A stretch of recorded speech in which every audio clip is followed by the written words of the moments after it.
Let's get right to it. In this video, let's answer 5 real-world machine learning engineering questions that might not be so easy. Number 1, what approach do you take to immuting data? Now, if you don't know what a mutation is, then you're really in trouble. The word immute simply means to replace. Datasets have missing values, and this can cause problems with machine learning algorithms. Therefore, it's a good practice to identify and replace these missing values for each column in your dataset prior to your modeling task. This is called missing data mutation, or simply immuting for short. Okay, let's get back to the question. A popular approach to data mutation is to calculate a statistical value for each column, such as the mean, and replace all values for that column with that statistic. It's a popular approach in machine learning because this statistic is easy to calculate using a training dataset, and because it often results in good performance. Therefore, one of the most used approaches is mean value immutation, and that's the one I'd recommend. Number 2, why is more data often better when training a machine learning model?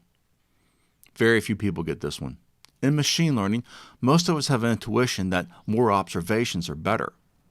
This is the same intuition behind the idea that if we collect more data, our sample of data will better represent the underlying domain. But why? The why is the law of large numbers. Now, you aren't going to remember the technical definition, so let's put it in more simple terms. Here's an easy way to explain it. The more samples that you have, a larger sample tends to estimate better. That's it. Number 3, what is the core data object in machine learning, and can you give me an example?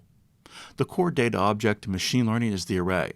In Python, arrays from the NumPy library are called n-dimensional arrays, or an ND array, and are used as a primary data structure for representing data.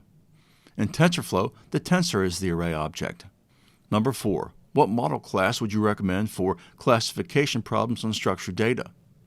Most people, even those in the field, will get this one wrong. Here's the answer. A class of model called gradient boosters almost always is the best model for structured data problems. Why is this group the best? 2 reasons. In terms of accuracy, nothing beats them. Secondly, they're fast to build. Number 5, what's an unbalanced data set, and how would you handle class imbalance? An imbalanced classification problem is an example of a classification problem where the distribution of examples across the classes is biased or skewed. Here's a simple example. You're building a binary classification model to predict dogs or cats. In your dataset, you have 1,000 rows or samples. The number of dogs in the dataset is 900. That's class imbalance. The second part of the question is, how would you handle the problem?